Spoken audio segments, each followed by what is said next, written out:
It is a fresh week, but the same show. The Damage Report with me, John Adirola, and my Monday co-host, Brooke, is here. Yeah, I'm here. It's always a new, fresh show with you every day. Yeah, it's a new, fresh hell. That's what it is. That's the life we live in. And we've got that for you. Look, we got a lot of news. We're gonna be starting off with some pretty dark stuff. It was a dark weekend because there was a series of terror attacks that claimed the lives of hundreds of people in Sri Lanka.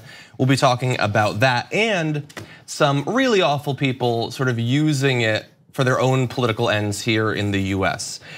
We've got two awesome guests who are gonna be joining us. So Jonathan Larsen of 2IT Investigates. He has a big news story on Pete Buttigieg. Was that right? I think. By the way, I have a resolution for this week. Yeah. This is the week that I start pronouncing his name correctly. I thought you've been doing it right. No, nobody likes it. I pronounce it the way he said to, but it's not good enough for all the people who are not him. And I'm not saying I'm gonna nail it today, but by Friday. What do people who are not him want it to be? I think Buttigieg. Buttigieg, and what does he say? He wrote it Buttigieg. Buttigieg. We write out things like as a guide to pronunciation as if that helps at all. Right, yeah. Because it never does. But anyway, that is my vow to you. So we have a big story on him. We have another little, a bit of conflict potentially between him and Bernie Sanders. I'm not necessarily gonna come down on the side that you might expect. So we're gonna see. I am. Oh, okay. Well, one of us is gonna be surprised, I don't know who. And look, Elizabeth Warren, another great plan. We're gonna break it all down. We're gonna be talking about Good Samaritans helping out migrants crossing the border. And then we're gonna do a little flashback to about a week ago, AOC talking about Facebook. I wanna talk about it with you. Okay, we're gonna be talking about social media too. But we're gonna be starting off with some pretty dark stuff. A series of bombings in Sri Lanka really just tore apart what was supposed to be Easter weekend, focusing on your faith, people coming together, a horrendous series of attacks that have claimed the lives of hundreds of people. Nearly 300 people were killed. The last death toll that I saw was 290. I'm sure that that's being updated pretty much constantly. Around 500 others were injured in 8 coordinated attacks on churches and hotels in Sri Lanka in a number of different locations. The government believes that they've identified the terror organization behind it, but no one, including that group, has actually come out and said that it was them. And so it's possible that they know more than they've really described, but it's also possible that it's still speculation this early on. Although the Sri Lankan police have said that they've arrested 24 people in connection with these attacks already. And it obviously has not been long yet. So we were talking before the show. This is an analysis and commentary and context sort of show. Most of the shows on our network are. And so when we talk about something like this, we're not doing it because we think that we have something to add in terms of our opinion, or that indeed we think that our opinion matters in this case. But on this show, we take seriously the threats that we face as a country and as a world. Right. And this is an absolutely horrendous thing. And we just feel like we have to acknowledge that this is absolutely horrendous, not only for the people there, for Christians around the world and all of that. I think, yeah, this is still a news show, and you were right when we talked about it this morning. Sometimes you just have to report the news. There's nothing, what is there to say about this horrible tragedy? Yeah. This horrible thing that this newly identified group has done to all these families, all of these people, to this entire area. Yeah, yeah, and covering the news, we've run up against there are a lot of attacks. Not necessarily on this scale, but there's a lot of mass shootings, and we want to cover all of them. But at a certain point, like you become a little bit deadened to the constant horror that the news exposes you to. And we want to make sure that for our viewers that we're being responsible in terms of seriously facing these things, but also the last thing that we want is to drive you away from engagement in the news of the day, the news of the world, and what's really going on. And so I hope that we don't do that, even as we do cover things that can be incredibly dark. I want to read a statement from, I believe it's the Prime Minister of Sri Lanka, Ranil Wickremesinghe, who said, "I strongly condemn the cowardly attacks on our people today. I call upon all Sri Lankans during this tragic time to remain united and strong. Please avoid propagating unverified reports and speculation. The government is taking immediate steps to contain the situation." And I understand the concern expressed there about speculation, all of that. We saw, I mean, how many different conspiracy theories were propagating in the immediate moments after we found out, that Notre Dame was burning. Right, that's true. That's a constant worry. It was an accidental fire, is what it still seems to be, right, at this point. It seems like it, yes. Yeah, and I've seen videos of, here, I'm gonna blowtorch this old wood and that's gonna demonstrate that this couldn't possibly have been an accidental fire, those sorts of things. Now, what's interesting though, I don't know that it's tied, but apparently, according to the New York Times, Sri Lanka's security forces were warned at least 10 days before the bombings that the militant group was planning attacks against churches, but apparently took no action against it, indicating a catastrophic intelligence failure. Top government officials say the warning never reached them. That is horrifying. It is horrifying, but we also don't know to what extent it's true or specifically true or how credible the information was. You never know, you need more time. We don't have the expertise in this area to know. It will take some time to figure it out. Absolutely, and unfortunately, there's nothing that can go back. You just don't want, though, if there was a warning, if there was some sort of warning. Unfortunately, things that seem just wild and bizarre and just ridiculous come to fruition far too often. Yeah, and so for now, just our hearts go out to everyone who's affected by this horrible, horrible incident. And with that, we turn to something horrible as well. In the wake of the bombings in Sri Lanka, many people, understandably, took to social media to express solidarity and concern for those impacted by it, including people like Barack Obama, who tweeted, "The attacks on tourists and Easter worshippers in Sri Lanka are an attack on humanity. On a day devoted to love, redemption, and renewal, we pray for the victims and stand with the people of Sri Lanka." Hillary Clinton too, on this holy weekend for many faiths, we must stand united against hatred and violence. I'm praying for everyone affected by today's horrific attacks on Easter worshipers and travelers in Sri Lanka. And I think for regular people whose brains have not been infested by some sort of weird cosmic worms that are affecting some in ours, they see those messages and they think, oh, that's good. Thank you, you're being responsible and serious. But some didn't see it that way. Let's bring up the front page of Breitbart. Obama, Clinton, Democrats denounce attacks on, quote, Easter worshipers, not Christians. And there were so many blue-checked right-wing Twitterers who were all very deeply concerned, hypothetically, about the attack. But they certainly seem to be tweeting about the Easter worshipers that Obama and Hillary Clinton talked about there. And it just feels like, how dare you? The families of these people who've lost their lives, these people who are still in the hospital, these people who will never again feel comfort in their place of worship on a holy holiday. How dare you use that as some political gotcha? Like, it just seems like the number one thing should be, where are your condolences? Not ripping apart this one right here. Just be worried about those families, those people who have suffered just in irreparable tragedy in so many different ways. And this is disingenuous in 7 different ways. We don't have time to cover them all, so I'll just mention a few. First of all, this is the right wing saying, how dare you call us Easter worshipers, we're Christians. Yes, we know they're consistent in caring about how people self-identify. That is why they never misgender people or anything like that. Also, I suppose Obama and Hillary were being politically incorrect in not choosing the term that you wanted. Political correctness, obviously the biggest problem facing our country. They say that all the time. Don't seem to care about the hypocrisy. The actual terrorism happening here. Exactly. But there's another way too, and so I want to credit Parker Malloy, who's been on the show, friend of the show, who noted some weird slip-ups in the desire to capitalize on this in the media. So you have the Washington Times, who tweeted, I believe it was today, Barack Obama, Hillary Clinton tip anti-Christian Easter worshipers hats. They called the Sri Lanka victims Easter worshipers, not Christians. That's not just strange and unnatural, it's political calculation.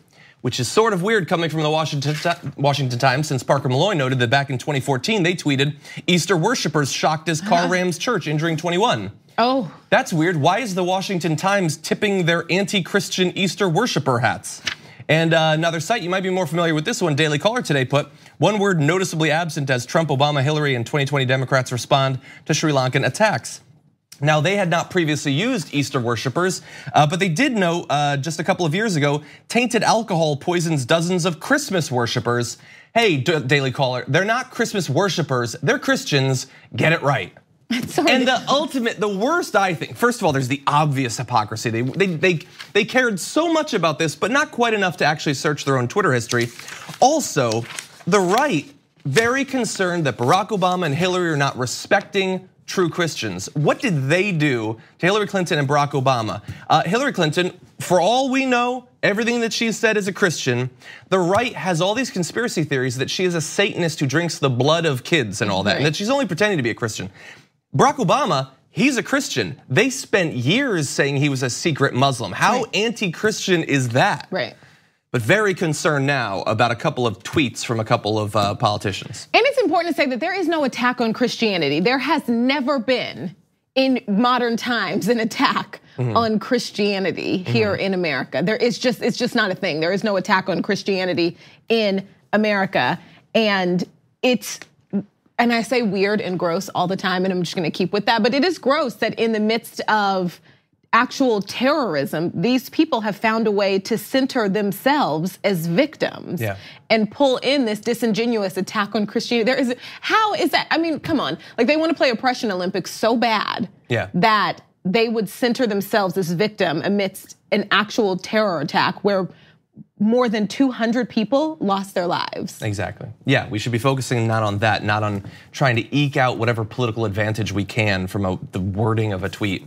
But also, I believe it was Parker Malloy who noted the right got a lot of traction on pretending that Ilhan Omar had said something that she didn't about 9/11. And it seems like, I mean, if that worked, the disingenuousness, we can really accelerate that. We can throw some gasoline on the fire there because apparently it doesn't matter. Just pretend that an enemy of yours said something they didn't and attack them constantly. And none of your supporters are gonna care if it's true or not. And we might be seeing more evidence of that. Okay, we're gonna take a break. When we come back, Jonathan Larsen of TOT Investigates is gonna join us to break down his recent reporting on Pete Buttigieg after this. We need to talk about a relatively new show called the Republic, or UNFTR. As a Young Turks fan, you already know that the government, the media, and corporations are constantly peddling lies that serve the interests of the rich and powerful. But now there's a podcast dedicated to unraveling those lies, debunking the conventional wisdom. In each episode of the Republic, or UNFTR, the host delves into a different historical episode or topic that's generally misunderstood or purposely obfuscated by the so-called powers that be, featuring in-depth research, razor-sharp commentary, and just the right amount of vulgarity. The UNFTR podcast takes a sledgehammer to what you thought you knew about some of the nation's most sacred historical cows. But don't just take my word for it. The New York Times described UNFTR as consistently compelling and educational, aiming to challenge conventional wisdom and upend the historical narratives that were taught in school. For as the great philosopher Yoda once put it, you must unlearn what you have learned.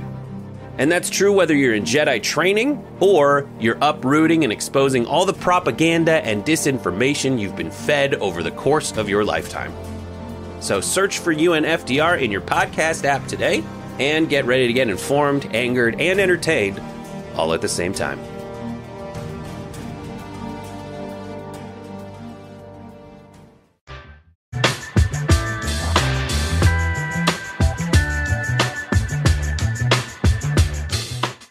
For the past few weeks, Pete Buttigieg has had, I would say, pretty good media.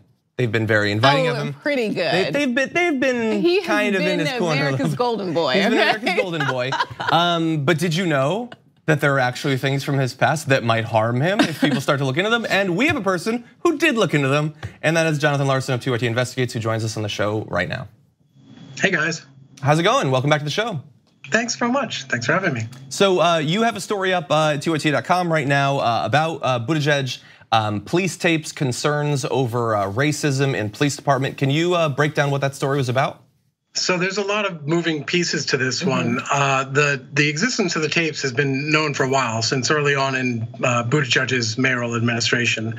What remains unclear is what's on the tapes. And in terms of what we did to advance that story is we got a hold of the settlement that Pete Buttigieg signed with the woman who got fired from the police department for her role in the tapes, laying out what the city's rationale was for wanting to keep quiet the contents on the tape, which specifically talks about the fact that if she shares what she knows from listening to the tapes, it could have a negative impact on some prosecution. So that was one thing we found out. And then another was that it turns out there was another incident involving police with racial overtones the following year.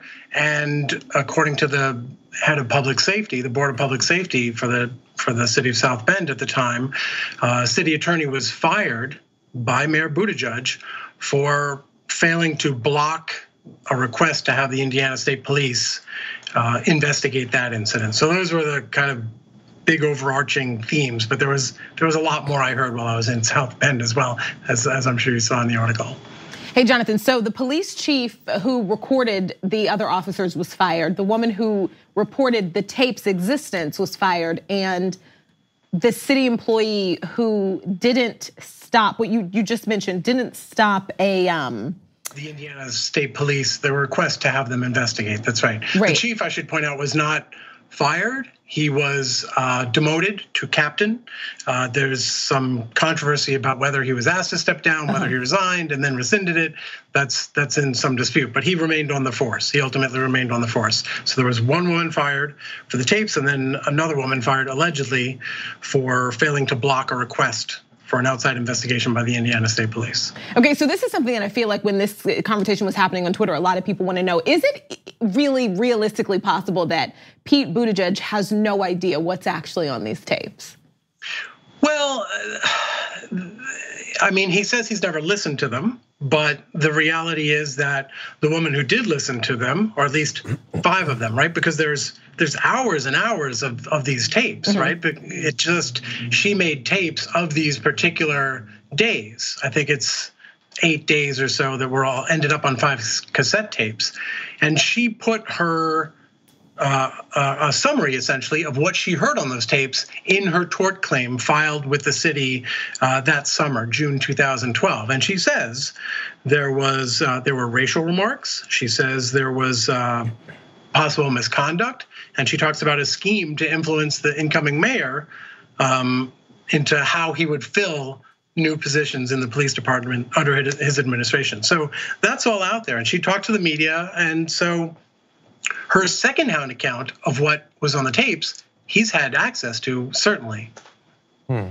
So do we know, I assume that this is a little bit outside of the bounds of your investigation, but we have these things that we're certainly concerned about. There's an overall concern about racism in the police department. Do we know if outside of all of this, did he take actions that might allay some of those concerns?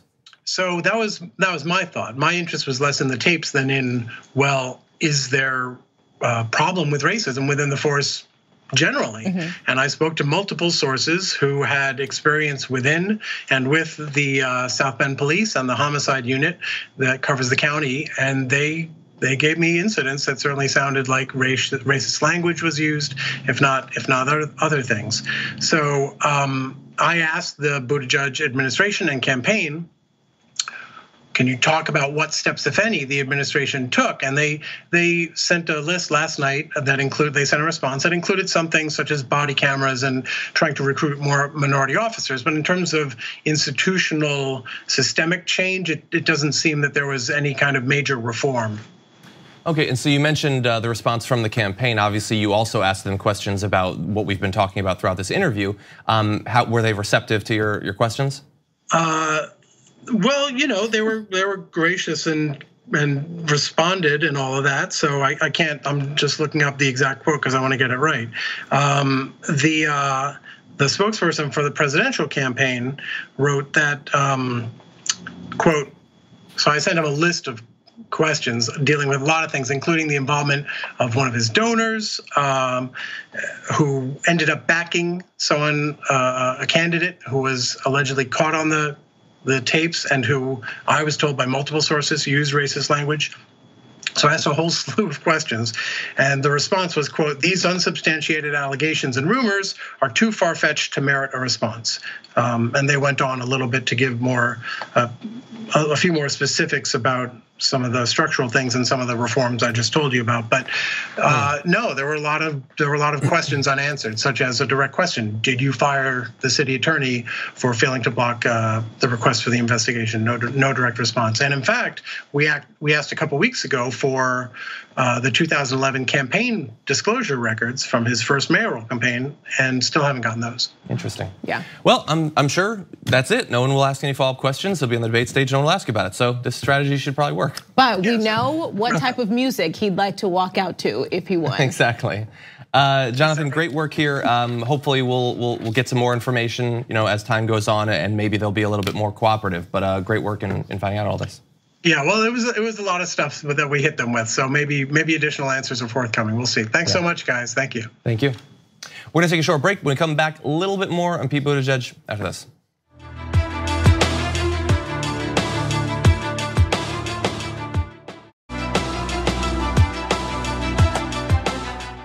Did Pete Buttigieg throw under the bus all Bernie Sanders supporters? As a Bernie Sanders supporter, I'm of course curious about this, and I saw headlines all over the place. So he was recently talking to a group of, I think it was high schoolers, and he compared people who support Bernie Sanders to people who support Donald Trump, and people have been very pissed, including some friends of the show, which we're gonna read in just a second. But first, the actual quote from Pete Buttigieg.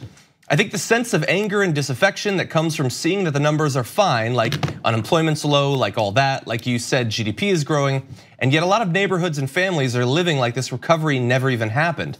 They're stuck. It just kind of turns you against the system in general, and then you're more likely to want to vote to blow up the system, which could lead you to somebody like Bernie, and it could lead you to somebody like Trump. That's how we got where we are. And so there, comparing people who might vote for one of the other candidates. Friend of the show, Rokana, tweeted, "Come on, Pete Buttigieg, it is intellectually dishonest to compare Bernie to Trump. Bernie is for giving people healthcare, education, childcare, and more pay.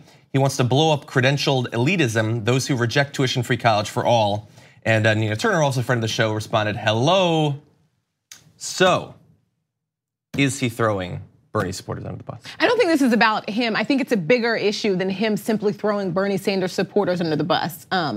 He is minimizing the effects on racism in America. He is minimizing that this president's platform was racism and sexism and xenophobia, and all of his financial policies really didn't make any sense. We've talked so much about his tax plan and how harmful that was to a lot of his supporters. We talk about his views on healthcare and how harmful that is, and we are always very clear that what brought a lot of these people together was racism. And so it's not about— you're saying he's inaccurately describing why people voted for Trump? Yes, okay. Absolutely. And so it minimizes what the actual issue is. And a lot of people, they're afraid to say, they're afraid to say, hey, if you vote for a racist, you're probably racist, because they don't want to offend people who are totally okay with racism, totally okay with black and brown children being in cages at the border because they are black and brown.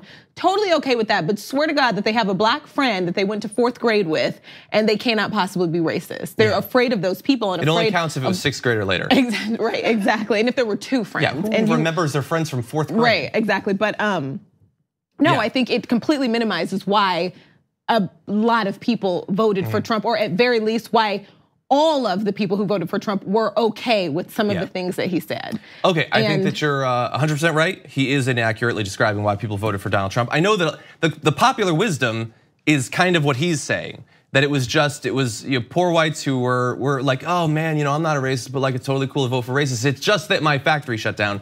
I tried for the first 18 months of Trump's presidency to continually cite all of the research showing that that's not actually why they voted for them. The areas where factories had shut down actually were not more likely to vote for Trump, that on average his voters had a higher income than Hillary Clinton supporters. I eventually gave up on that because people had locked into their heads that it had nothing to do with racism. But I think you're 100% right. That said, not on whether he's right about Trump. On you were right. Don't. No, I said that said. That's different than but. Smooth it. I'm gonna live in that for You're a while. 100% right. Let's luxuriate. But he is comparing them, and a lot of people are mad, including Rokana, who is literally he's a campaign co-chair for Bernie Sanders. Nina Turner has some connection to Bernie Sanders. Tons, obviously. I don't agree though. And look, I'm a Bernie Sanders supporter. I don't normally talk like this, but apparently in media, especially if you're in social media, you're supposed to be arrogant as hell. So I'm just gonna say, I'm a bigger Bernie Sanders supporter than most of the people who are angry about this right now. I don't think, thank you. I don't think that he's look, he might throw Bernie Sanders supporters under the bus. He might keep saying things like this or go farther. And if he does, we gotta watch out for it. But what he said there, Bernie says stuff like that. And Bernie says is that not perfect. Exactly. I know, but I'm saying that messaging is kind of what supporters of Bernie Sanders say that his crossover appeal will be that Bernie can get some of those people who maybe are Republicans or believe that the Republicans have their best interests because Bernie actually has their best economic interest. I feel like that's kind of a version of what we've been saying about Bernie the whole time. Yeah, but you can't, he is just the first sentence of Ro Khanna's tweet here. It is intellectually dishonest to compare Bernie Sanders to Donald Trump and the reasons why people support both of them. Well, that is an intellectually dishonest argument. I agree on why people voted for Donald Trump. I think what he's saying is if there are, I'm just taking what is in Pete Buttigieg's statement. Yeah, he's saying both sets of people want to dismantle the status quo. These people they want to dismantle the status quo because it's racist and it's awful. These people don't like that they see black and brown people sort of inching towards some form of equality that still is miles and miles away, and that is disgusting to them. Do you think that it's thing that's not the status? That's not trying to dismantle the status quo. Yeah. Well, and also white supremacy is not like it's not. I don't think. And the worry then is if he is inaccurately diagnosing why these people supported Republicans, if he becomes the candidate, how is he going to campaign based on his false assumptions? It's kind of like the Tyrion thing. Like, how can I trust you? If you've made all these mistakes. If he actually thinks that we can appeal to these people, that racism has nothing to do with it, it is purely economic, then he might tailor his message to people that might not really exist, or the number at least might be way smaller than he thinks it is. Let me just say this, the person who cannot explicitly say, hey, this group of people, they're racist and xenophobic and they believe in white supremacy. The person who cannot explicitly say that sort of kind of matches the person who is in control of a city that has constant substantiated reports of racism within the police department and does nothing about it because he simply hasn't heard the tape. Oh, so you're saying that you see this as being part of sort of a thread. Yeah. Do you think, that's interesting. I mean, those are just two sets of facts. So he didn't explicitly say what we seem to believe is true. And then all of these people who live in that town say, hey, he messed up here. Yeah.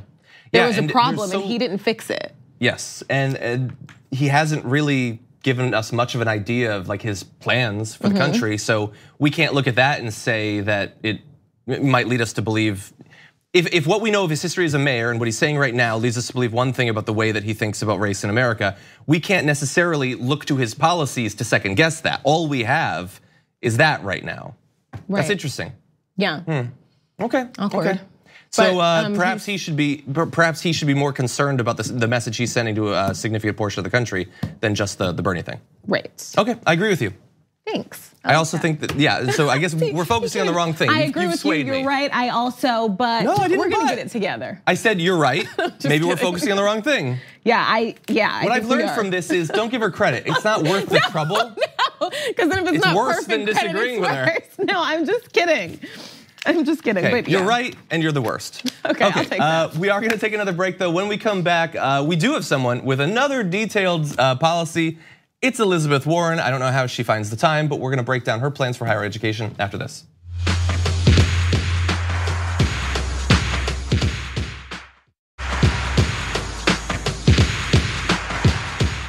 So for those of you who are watching live or listening to the podcast, we lost one of our guests. They're gonna come back a little bit later on in the week, but that does mean that there is an increasing chance that we might talk about Game of Thrones before the end of the show.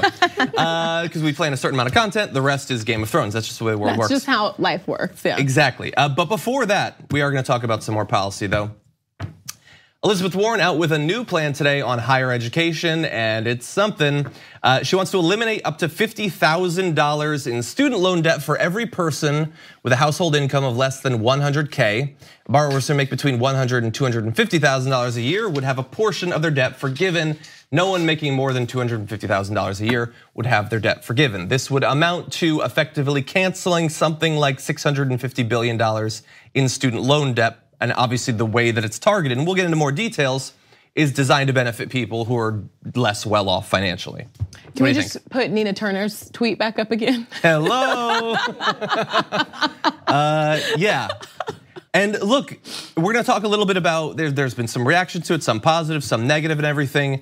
But this is a bold proposal. This goes beyond just 4 years of public college, like the Bernie Sanders plan. Bernie Sanders plan has other components as well, and she has that too. We'll get into those other details, but canceling student loan debt, that's a big thing. I mean, I don't think we've ever had a major party candidate that proposed something like that. I believe that at one point Jill Stein had a plan similar to that.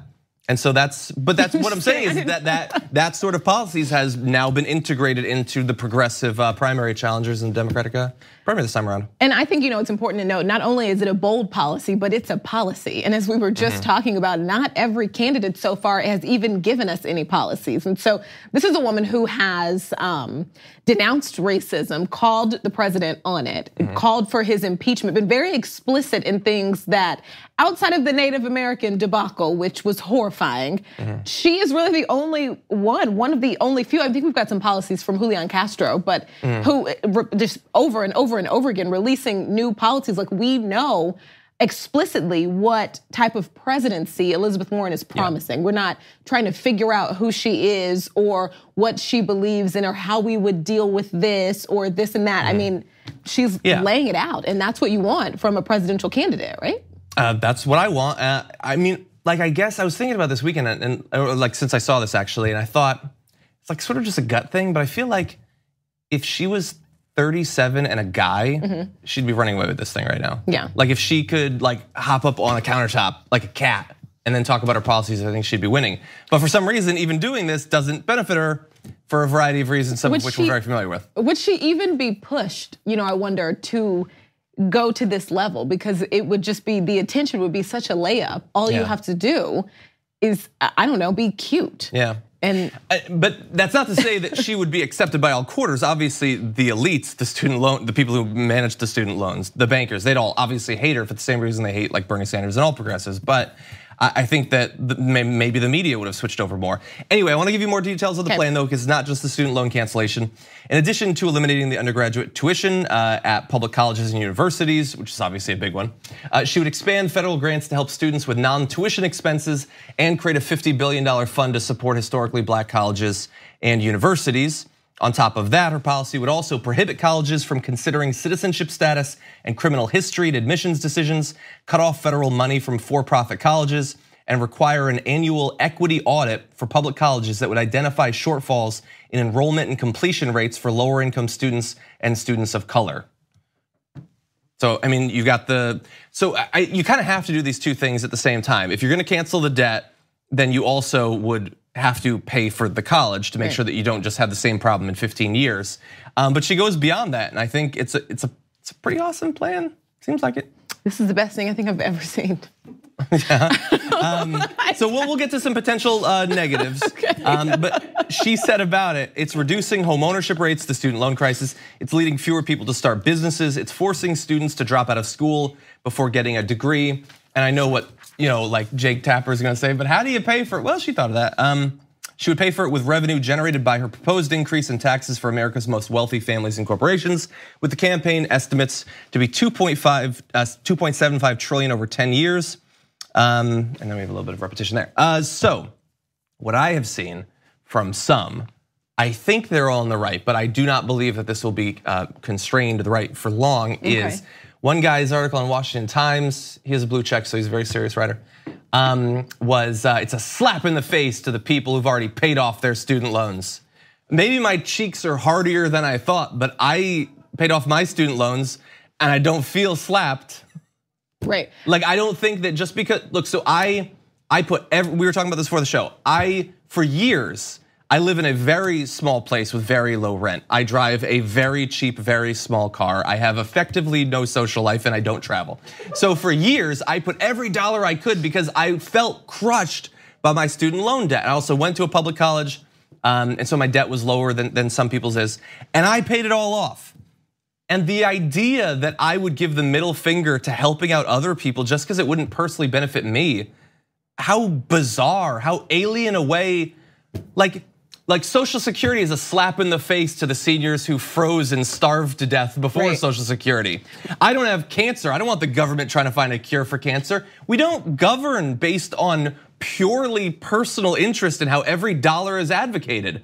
That's not just unwise, that seems fundamentally evil to me. Yeah, my friend Eric Haywood, I saw this right before the show, he tweeted in response to one of those ridiculous criticisms. So anesthesia would be a slap in the face to injured soldiers who had to suffer surgeries awake on the battlefield. No, and it's also like a similar argument that you hear people who feel like they're logical have about increasing the minimum wage. Why should someone who works at McDonald's make the same amount of money as someone who's a paramedic? Well, maybe you should be focusing on an argument that a paramedic's job should pay more, but you shouldn't be saying that someone who works 40 hours a week, regardless of what they're doing, should not be able to pay their rent, should not be able to get medicine, should not be able to buy food. That it's ridiculous. There's no comparison. The problem is that people work full time and aren't able to take care of themselves, just basic necessities, and that's not okay. So it's kind of like that same thing. I mean, I don't know, like, if even no matter how much it took, if you are able to pay off your student loans in a quick amount of time, there's some luck in that. There's some luck in finding a job, but there's some luck in that.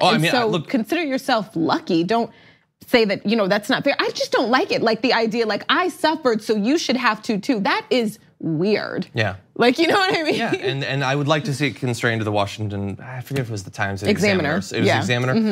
Yeah, there you go. No, that's not how we run the country. That's not certainly how we shouldn't run the country. It's antithetical to every value. Right. Yeah, exactly. No, that's not America. We help people out. So anyway, great plan there. Hopefully it'll get a good reception. We will see how seriously it's taken by the media. We'll also see if it's able to generate a couple of appearances for her maybe on the mainstream media. Bold plan, fixes a gigantic problem, takes the weight off of millions of people's shoulders. Maybe you can bring her on your show. We'll see. Anyway, we're gonna take a break. We come back, more.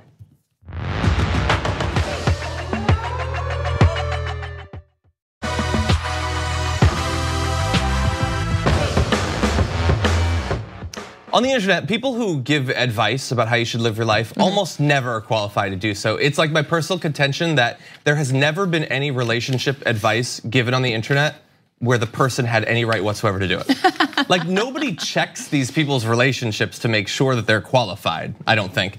But if we are gonna take life advice from somebody, AOC seems to have it all together, pretty much. So she's got some advice. This is from an interview last week with the Skullduggery podcast. And so she was talking about social media and how she has given up Facebook, and she explains, I personally gave up Facebook, which was kind of a big deal because I started my campaign on Facebook, and Facebook was my primary digital organizing tool for a very long time. I gave up on it. I actually think that social media poses a public health risk to everybody. There are amplified impacts for young people, particularly children under the age of 3 with screen time, but I think it has a lot of effects on older people. I think it has effects on everybody, increased isolation, depression, anxiety, addiction, escapism, and she apparently started to impose little rules about her social media use, like curtailing her consumption of content on weekends. She still writes her own Twitter and Instagram posts. I've actually noticed that she doesn't tweet as much on the weekends now. And I think that's a great idea for her to keep together her sanity. I think so too, and I think there was something like pointed out in one of these articles about this, how it takes longer than 2 days to fully feel the effects of a difference on your mind if you take social media out. But I don't think the average person gets the type of hate that she gets. And I don't think it's healthy for any human to see that every day, even if you figure out a way to not internalize it. I just can imagine that like taking even an hour away from it would be good for you. So I imagine that she needs to take 2 days and just not look at it, because it's just attacks and attacks and attacks. And we always talk about how ridiculous it is that verified people get in on like these stupid arguments. But she actually gets attacked by not only just verified people, but actual politicians, the president, senators, other It is always weird when like, I think that Neera Tanden, she was engaged in some online argument and someone responded, Neera Tanden, you're arguing with a grad student at 1:30. It's just like, that's kind of weird actually. That's a good point. Everything that you're saying about the hate that you get and the arguments you can get in is right. But I actually think that even if you don't get the hate, I think it's still, even the need to post, like being on there and absorbing a lot can be too much. Yeah. But especially on Twitter, if you feel like you need to be engaging in all these things, like if there's an event happens, I feel like I have to post about it. I don't think that that's positive either. I think that you should be Like if you're engaging in these things, it should be because you actually want to, not out of a feeling of obligation for whatever reason. And so I will say personally, I stay on Facebook only because I don't care about Facebook. It doesn't affect me in any way, so I don't feel like I need to avoid it. Some people's families, I guess, they fight more than mine do. I don't get a lot of hate on Facebook or anything in that regard. With Twitter, there's a very big part of me that wishes I could get off of it, because I do rage on Twitter sometimes, and I look at all of the people who just all of their activity is like replying angrily to people. A lot of the people who reply to me are like that, and I just think, how happy could you possibly be if this is how you choose to spend your time? But I can't, partially because I'm a little bit addicted, but also because of the job. Like, yeah, you are really bad at unplugging. Like I remember, I think it was the beginning of the year, you went on a vacation, and we're like, okay, I'm gonna try not to tweet. And I think you lasted 2 hours. Yeah, you send emails really early in the morning. I do, Yeah. I do, It's I'm like addicted 5:30. to work. I sent you an email, I was like, she'll get this when she wakes up. And there was a reply after like 2 minutes, I was like, why is anyone other than me awake at this time? It was like fast. My Facebook is just beautiful. It's great. I'll never get off Facebook because I will delete you from my page at the slightest disagreement. Oh yeah? Because sure, I'm open to like different opinions, but I don't think racism in support of that and sexism is a difference of opinion. And so just at the slightest, like, I don't really like the way you're thinking, it's fine, I just delete you. Because Facebook for me is about like seeing people that I enjoy. And if I don't enjoy your rants, my Facebook page is not a democracy, you know what I mean? Like, so I follow, a lot of different like news organizations and things like that. It's a cheertatorship, it's really, it's Facebook, it's supposed to be fun, it's social media, it's fun. If I don't care about you or your kids, I'll unfollow you. And not that I don't, you know what I mean? It's just like, I don't care. Like, I want to see only like my cousin's kids. Like, I don't know. Like, there's some like puppies a random friend from first grade. We don't need to be Facebook friends. I don't know you. I have some stuff like that. That sounds for me, so bad. Sometimes it's easier to keep people than to go through the stress of deleting them or whatever. By the way, when someone is broken through, as you were talking about your strategy, all I could hear was Marie Kondo. Like, your posts do not bring me joy, so I will cut you out. Clean it up. Yeah. So I have cut out to the extent that I can. I haven't posted on Instagram in a while just because I'm bored, even though Instagram's like the most positive social media outlet in existence. But AOC, whatever you got to do to keep it together, I'm all for it. Listen, I just cleaned up people, clean. It was really easy. The first election when Obama was elected, easy. I went down, lost 50% of my page. I'm from Oklahoma. Then the second one. Were some of them white? Then the second page, the second election, then it was like, okay, some people got, they snuck through. Okay, and then I think the last time was when the guy from Duck Dynasty was talking about his like homophobia. It was like really weird, and like there was like some anti-black sentiments in what he was saying. And I think 1 or 2 people were defending him, and I was like, oh, delete. Now everything. Whenever something big or tragic happens, it's only positive. Yeah. Amazing, smart people, and it feels good. Yeah. Facebook is a break for me. Yeah. I have some family. I still read YouTube comments, so like I still get your crazy opinions. Comments? I do, yeah, I'm entertained by them. Oh my God. I'm entertained by some of the insults too. It's funny to me. I read them out loud, and sometimes they're funny. YouTube comments are crazier than the writings of H.P. Lovecraft. Like it's just, what is that? It's a beast of 1,000 mouths eating itself in 1,000 ways. That's all it is. It's consuming itself. It's like it's a human centipede of one. Basically, is what's going on. It's eating and pooping simultaneously at all times. It's beautiful. Anyway. Yeah, maybe that'll be part of the clip. I guess we'll see. So we don't have enough time to make a clip out of Game of Thrones, but we do have 2 minutes left. Second episode. I know it's weird that we end on this. I know that like Chuck Todd doesn't, but I don't care. It's our show, so we can do whatever we want. What do you think? Okay, so remember I was disappointed after the first show, right? I wanted people to die. I wanted to see some action. I felt good after this second episode. I started to feel nervous that like I don't want anybody to get hurt. It started to feel really real again, and now I feel like Brett. Now I have anxiety for episode 3. Yeah. And so it felt really calming that there were a lot of really sweet moments, like the little girl with the grayscale. Yes, and she was trying. Oh my gosh, and Gilly walking around helping and all that. It was too much. Everybody was pitching in. I know. I don't want anybody to die. Yeah, it's like the way I see it is like Winterfell right now is like the push for the Green New Deal. Like everybody finally gets it. They're all working together. Maybe not everybody can contribute in the same way, but you're all trying. And then like down in King's Landing, it's like, oh, there's some scientists who disagree. Cersei's like, well, I mean, I don't want to like push legislation that could cause me to like lose my office. Brienne Cersei got is knighted. climate denial. That was beautiful. Brienne getting knighted was one of my favorite scenes ever. There was also some like more explicit racism, which was entertaining. Not, I mean, yeah, we all like allude to it, and now they're showing it. Exactly. Like, yeah. Yeah. No, Right, I would watch like Real Housewives of Winterfell. Honestly, I just love that stuff. Anyway, thank you so much. Thank you for watching. We'll see you tomorrow.